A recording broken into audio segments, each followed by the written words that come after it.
All right, all right, all right.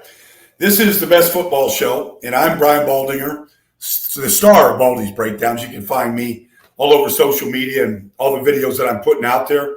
Talking about all 32 teams in this league. You can download this free Odyssey app, and you can like and subscribe, and you can watch this on almost a daily basis.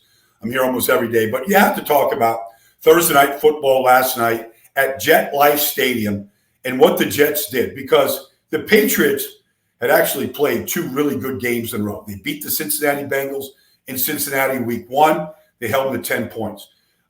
They went to Seattle, or Seattle came there, their home opener, and they took them into overtime, and they lost in overtime, but they played very well, and they ran into the Jets last night. And Aaron Rodgers put on a virtuoso performance. There's no other way to look at it. Absolutely no other way. He did whatever he wanted to do.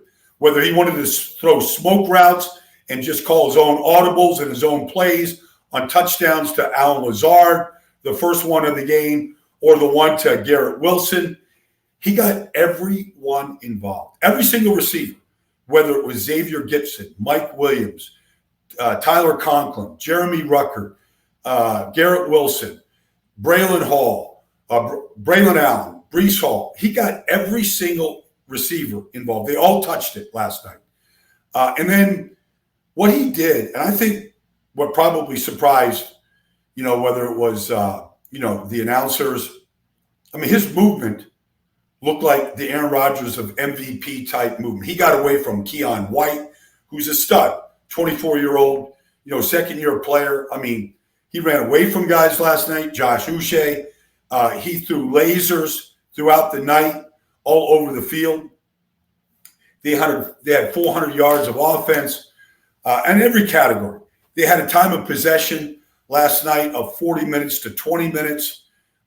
Really, the 24-3 score wasn't even indicative of how impressive they were. He was 27 of 35 for 281 yards, 2 touchdowns, no interceptions. He didn't have a ball that was close to being intercepted. Quarterback rating of just under 120. Aaron Rodgers gave every single Jet fan's hope. It's a beautiful Friday for every long-suffering Jet fan. It was impressive. Now, I know it was the Patriots on a short week, but the Patriots had owned the Jets.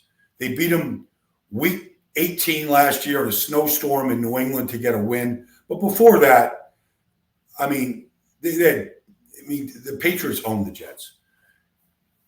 But that was incredible. They got 10 days now to get ready to play the Denver Broncos at Jet Life Stadium. That place is going to be jacked. And you have to look. Last night, defensively, no C.J. Mosley. He's the captain of the defense. All right, he's on the sideline just getting stronger, okay? There's Jermaine Johnson's out for the season, right? But you look at what Will McDonald is doing in these last 2 games. He's got 5.5 sacks in the last 2 games. He had 2.5 more last night. They had 7 sacks and 15 quarterback hits last night. Like everybody, you look at Quinnen Williams, Javon Kinlaw, Michael Clemens, Chuck Clark coming off the edge on blitzes, Jeff Ulbrich, defensive coordinator, drawing up blitzes one after another. That was an offense in New England that had been running the ball really, really good. They shut the running game down completely last night. Ramondre Stevenson, Antonio Gibson had great success in the first 2 games. Well, when they fell behind 14-0, they had to kind of abandon the run and start throwing it. And that's when that pass rush, really heated up. And I was with Judy Batista from the NFL Network and myself on July 27th. This year at Jets training camp. Back together Saturday, we called it. And we sat down with Aaron Rodgers for 11 minutes. And one of the things that Aaron told Judy and myself that day was, if we get a team down by 14 points, we're going to step on their throat. We're not losing. We're going to show you what defense is all about. You get down 2 touchdowns to this Jet team, look out. And you can see this passing game right now. Lazard, Williams, Garrett Wilson, the 2 tight ends, Brees Hall in the passing game. He's got more than enough. And then maybe the biggest stars last night was the offensive line. They played great. Aaron got rid of the ball quickly, but Tippmann inside at center, Ali Vera Tucker, John Simpson, Morgan Moses, and then Olu Fashanu when Morgan went down, and Tyron Smith, and how they protected, and how quickly Aaron gets rid of the ball.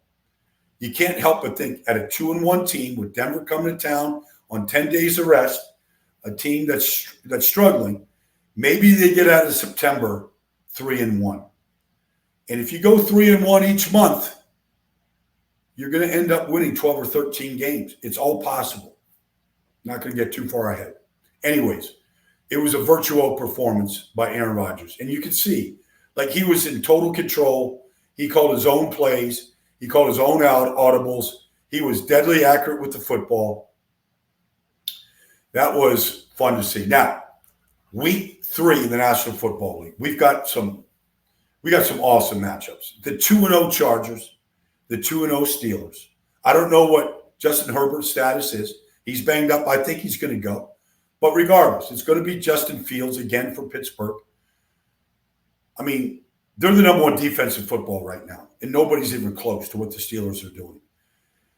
But there's so many matchups in this game. I mean, Jim Harbaugh has put his stamp and his effect on this entire organization. They're a tougher team. They tackle better. They run the ball first. J.K. Dobbins is averaging 9.9 yards a carry in 2 games. Joe Alt looks like he's just a mountain of a man. He's shutting everybody out. And he's going to see T.J. Watt. T.J. Watt, that's where he usually lines up, is over the right tackle. Now, he can move around some. Alex Highsmith's usually on the other side. Nick Herbig comes in, the second-year player from Wisconsin, and he rotates at the outside linebacker position. But for the most part, TJ lines over the right tackle. I can't wait to see what Joe Alt does against TJ Watt. Can he hold his own? Not many can. I don't care who you are. He's off to a fantastic start. But the whole D-line, Cam Hayward, the whole group right now has been vicious. The secondary has been great. The Chargers, 2-0, going to Pittsburgh. I feel like this game should be in black and white. It should be in some kind of a muck at Heinz Field or Acrisure Stadium now, they call it. It should be like a muddy field. It just feels like it should be those kind of conditions. But one of these teams, the Steelers or the Chargers, are going to be 3-0. And whoever loses, they're still going to be in good shape. So 2 teams that are real. And here's the thing with both these teams, in the age of analytics and spreading you out and throwing the football, these 2 teams kick field goals, they punt, they play defense. You can win a lot of games with that formula. Jim Harbaugh has done that at San Diego in college, at Stanford, with the 49ers, at Michigan. His formula doesn't change. And Mike Tomlin's going to play his defense. And he's going to ask Justin Fields, look, he's thrown 1 touchdown pass last week to Darnell Washington. But otherwise, he had to turn it over. He's taking care of the football. The running game is getting a little bit better as the offensive line gets a little healthier. They still are playing without Sayamalo. Fontenot got onto the field last week. Broderick Jones got out there. He didn't play real well. But, the rookie center, Zach Frazier, has been a star. Just a star. So I'm pumped about what that game might look like. I don't know what the over is. I mean, honestly, everybody's saying the same thing. If it's 9-6, if it's 10-7, if it's 10-3, nobody's going to be surprised. Whatever the under is, it's going to be under the under. Then we have a matchup where you get Seattle, who's gotten off to a great start. They're 2-0. All right, they beat Denver. They beat the Patriots. All right, but they're playing great defense. Their quarterback rating against their defense is 61 right now. Their teams are completing less than 60% of their passes. They are not giving up big plays. The ball is not going over their head. Mike McDonald is putting his defense into play. Julian Love on the back end, Devin Witherspoon, Taekwon Woolen, like you name it. Like these guys are playing great defense in the secondary, and they're tackling better. And then even without Kenneth Walker last week, like without a run game that, they struggled with a little bit, Zach Charbonnet, Geno Smith is making big plays. He hit DK Metcalf with the big one last week.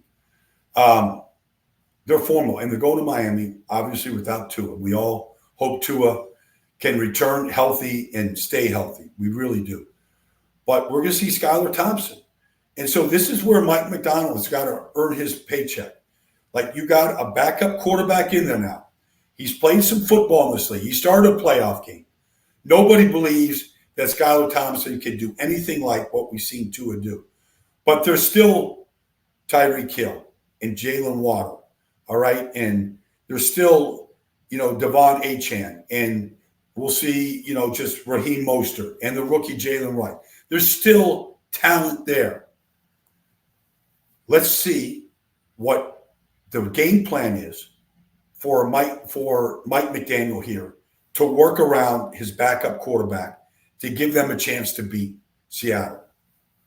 Mike McDonald, played when he was a defense coordinator in Baltimore last year, completely befuddled the Miami Dolphins like in week 15 or 16. Like they just annihilated them. I'm sure Mike McDaniel remembers what Mike McDonald did to him and vice versa. So we'll see how that plays out. And then one of the really other great matchups this weekend is the Houston Texans going up to play the Minnesota Vikings. And I'm just telling you, can Sam Darnold be this year's version of Baker Mayfield? I'm telling you, when quarterbacks get into a proven system with a great play call, and that's what Kevin O'Connell is, comes out of the Kyle and Mike Shanahan system, okay? He's got great talent. Obviously, I don't know what Justin Jefferson's, status is. Addison didn't play last week, but, Aaron Jones has been good. The offensive line has been good. Sam Darnold has been outstanding. But he's got a team around him. He's got stability. He learned that in San Francisco last year. He beat the 49ers badly last week. Like Sam Darnold can play this game. He's a good quarterback. He's got stability around him for the first time. And let's face it, folks, Brian Flores is a great defensive coordinator. He's just great at what he does. So he gives you multiple looks. Blake Cashman from the Houston Texans, by the way, is the star middle linebacker for Brian Flores right now. Like he did everything last week. He against San Francisco. Like he basically matched what Fred Warner was doing for the 49ers at middle linebacker. Like he was phenomenal. There's some guys there. Pat Jones, number 91 from Minnesota. Just keep an eye on him. University of Pittsburgh guy. I trained with him down in South Florida. The guy is coming on. Like Dallas Turner. Like they've got, they picked up Stephon Gilmore. He can still play at a high level. They've got talent on defense. Then the Houston Texans, they got a little bit of a scare last week. From the Chicago Bears. The Bears defended them really well. But C.J. Stroud is amazing. And his go-to guy is still Nico Collins. When he gets in trouble, he's looking for Nico. And he put up big numbers against a great secondary of Chicago last week. And it took everything. It took scramble drills and C.J. hanging in there and looking down the field and scramble drills in order to get him going. They only scored 19 points, but it was enough because their defense got after Caleb Williams. I think they sacked him 7 times. Like having Danielle Hunter and Will Anderson Jr., along with the speed of Al Shire at middle linebacker, like they've got talent everywhere. People realizing that Derek Stingley is a great player. Like he's a shutdown corner. And Jalen Petrie is a playmaking safety. Like this has a matchup. Like this is an analyst matchup dream of the Houston Texans going to Minnesota. There's so many great games this weekend, whether it's New Orleans and Philadelphia, Dallas and Baltimore. Like there's just some great matchups. But these three I'm highlighting right now. I'll be back here next week talking about these games every day. It's going to be fun to be in the film room and bringing you what I see. But that's been the best football show on this Friday as we enter week 3. And hats off to Aaron Rodgers and the Jets for that virtuoso performance last night.